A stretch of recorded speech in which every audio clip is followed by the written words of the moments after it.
Imagine this. I'm standing in my own living room, dripping wet from the shower, wrapped in nothing but a ratty old bathrobe, staring down two stern-faced cops demanding my ID. They think I'm some kind of burglar squatting in my own place. My heart's pounding, my coffee's going cold on the table, and all I can think is, this has to be a nightmare.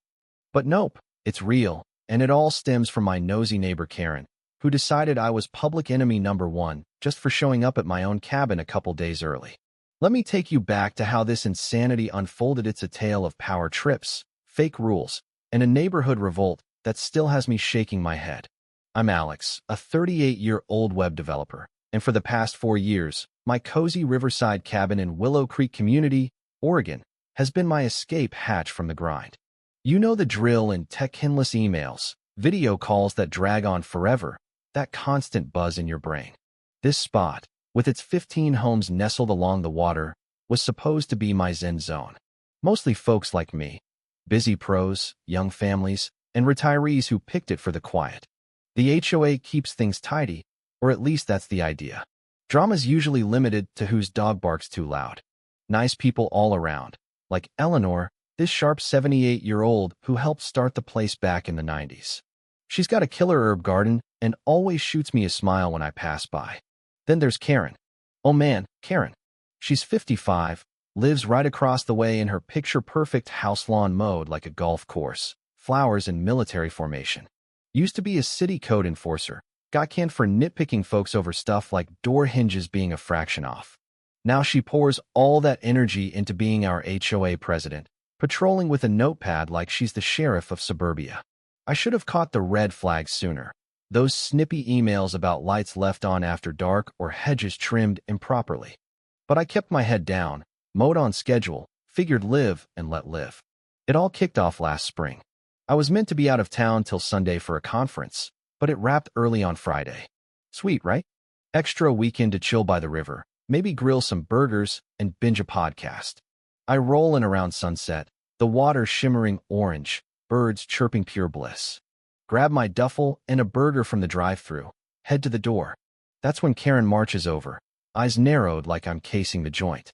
Alex, she snaps, you're not supposed to be back yet. Show me some ID. I've been her neighbor for years. We've chatted at barbecues. She's seen me fix my roof.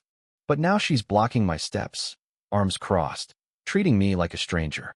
I laugh it off at first, but she's dead serious. Protocol for unexpected arrivals. Neighbors start peeking out, curtains twitching, whispers floating over. Humiliated, I dig out my wallet, hand over my license. She scrutinizes it like a forged passport, then whips out her phone and dials, muttering about suspicious entry at lot 12. I finally get inside, but the vibe's ruined. What the hell was that? Next morning, I'm fresh from the shower, robe on, coffee in hand, when bam pounding at the door. Open it to 2 officers, badges gleaming. Sir, report of unlawful occupancy. Need proof you're authorized here. My stomach drops. Unlawful? In my own home? I stammer, grab my deed, mortgage papers, IDANs shaking from the sheer ridiculousness. They check it all, faces softening as it clicks. This is bogus. Across the street, Karen's on her porch, watching like a hawk, no shame. The cops chat with her briefly, come back with apologies. False alarm, but wasting police time isn't cool. They leave, but the damage is done. Neighbors gawking, me feeling like a criminal in my PJs. Fury builds. This woman's crossed a line. It doesn't stop. That afternoon, ping on email blasts to the whole community. Security breach alert. Attached, blurry pics of me unloading my car, captioned unauthorized access, potential threat, at lot 12. She quotes some hazy, reporting unusual movements rule. I'm livid.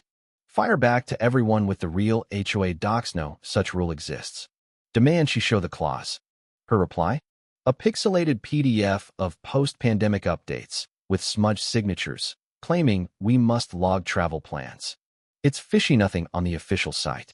Doubt creeps in. Maybe I missed something? I even browse listings, thinking of bailing on this haven turned hell. Then Eleanor calls, her voice steady and kind. Honey, that doc's phony.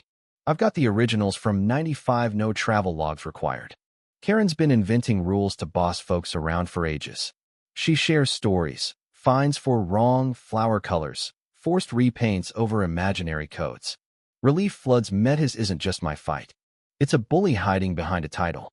Cut to the monthly Zoom meeting. Karen's all prim, sharing a slideshow of my crimes, preaching about threats to our sanctuary. Tensions rise, some nod along for safety. Others call BS. We need permits to breathe now. I flash the real bylaws. Where's the rule, Karen? She stammers, then erupts. I don't need clauses. I'm the president, I make the calls. I am the rules. Gasps echo through screens. Stories pour out. Fake fines, arbitrary demands. The chat explodes, calls for her ouster. She logs off in a huff, but the seed's planted. Desperation hits. Next day, a 5 a.m. Rant email accuses me of inciting anarchy, CC'd all. She turns vigilante, ruler measuring lawns, snapping pics of crooked bins. Climax? I catch her on knees by my car with a tape measure. 3 inches off, alignment disrupts harmony. Neighbors freeze, phones out. She screams, I decide what's right.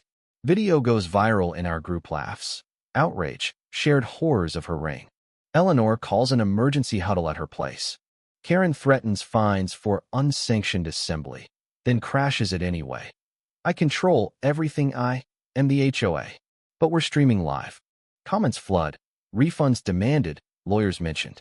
We vote her out, 14-1. State probes her scams, fines refunded. Now she's the paranoid one, obsessively aligning her own trash, terrified of slip-ups under Eleanor's fair watch. The neighborhood breathes easy waves, chats, real community. Karma's sweet, but it raises questions. Should HOAs have limits on power, or is total control necessary for order? Was Karen a villain, or just overzealous protector? Would you fight back or move? Drop your thoughts below. Did I overreact, or was this justice?